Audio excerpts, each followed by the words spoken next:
sa pagkakataon po ito, pahintulutan nyo naman po kaming handugan kayo ng napakatamis na dessert for the soul. Ngunit garantisadong hindi nakakataas ng blood sugar, hindi nakakadiabetes, no carbs, no calories, therefore hindi nakakataba. At ito po ay nakahain naman sa unang Pedro,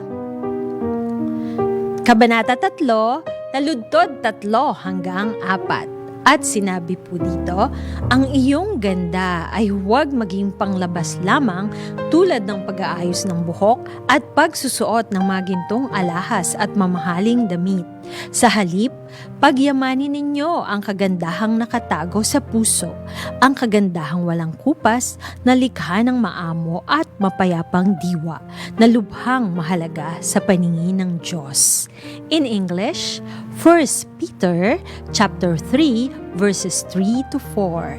Your beauty should not come from outward adornment, such as elaborate hairstyles and the wearing of gold jewelry or fine clothes.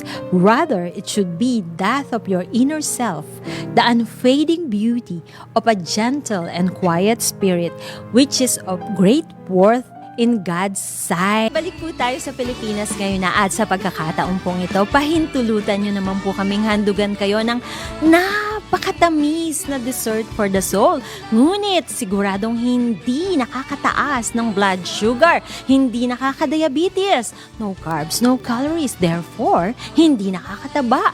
At yan po ay nakahain sa Juan, Kabanata 15, taludtod 4 hanggang 8. At sinabi po dito, manatili kayo sa akin at mananatili din ako sa inyo.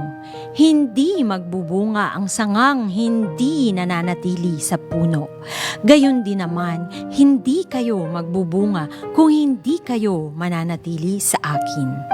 Ako ang puno ng ubas at kayo ang mga sanga. Ang nananatili sa akin at ako sa kanya ang siyang nagbubunga ng sagana. Sapagkat wala kayong magagawa kung kayo'y hiwalay sa akin. Ang hindi nananatili sa akin, gaya ng sanga, ay itinatapon at natutuyo. Ang ganoong mga sanga ay tinitipon, inihahagis sa apoy at nasusunog. Kung nananatili kayo sa akin at nananatili sa inyo ang aking mga salita, hingin ninyo ang anumang nais ninyo at matutupad iyon para sa inyo.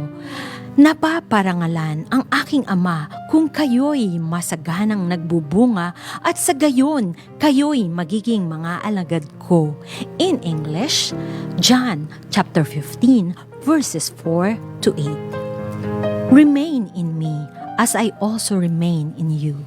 No branch can bear fruit by itself. It must remain in the vine. Neither can you bear fruit unless you remain in me. I am the vine, you are the branches.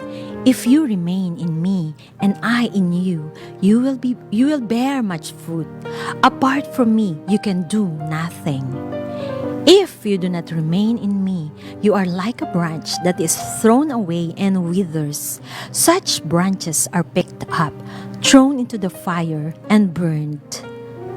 If you remain in me, and my words remain in you, ask whatever you wish, and it will be done for you.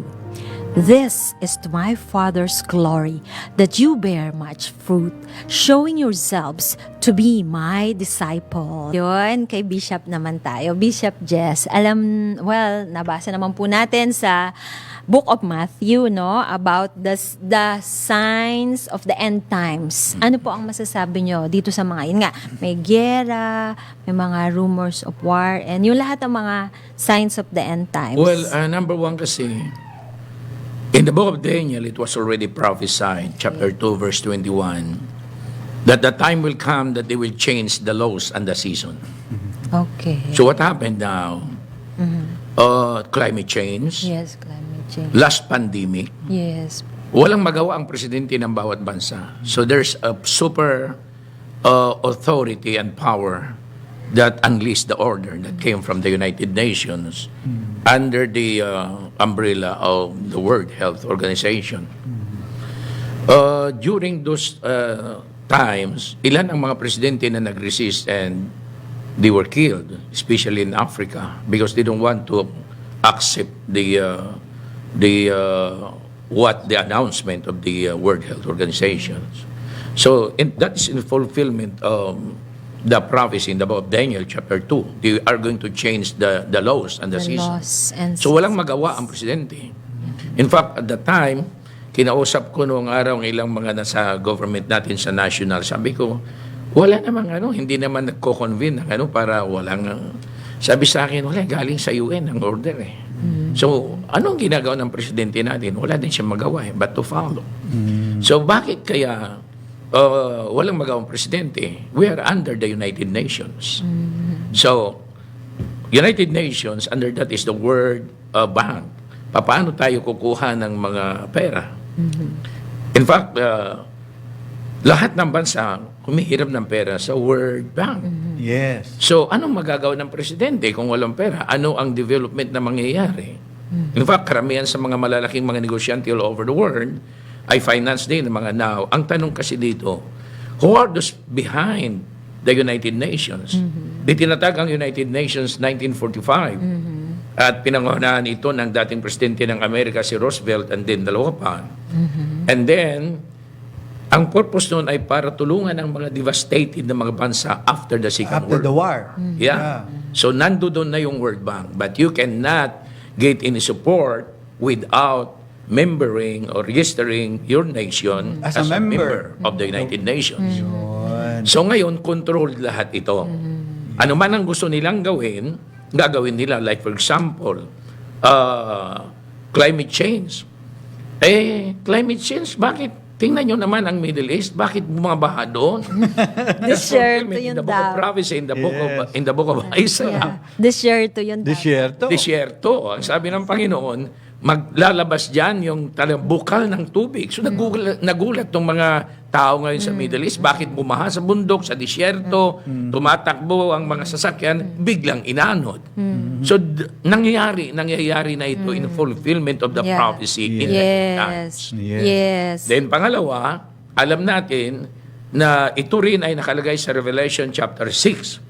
Ang purpose diyan, papatayin din talaga nila ang malaking percentage ng mga tao sa buong mundo because they believe, according to the deception of the Antichrist, na sila lang ang may karapatang mabuhay sa ibabaw ng mundong ito.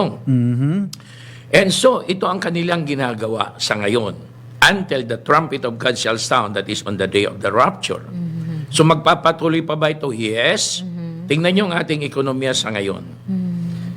Nag-announce ang World Economic Forum few weeks ago na mag-ooperate na yung tinatawag na artificial intelligence all over the world. AI. AI. So anong mangyayari ngayon?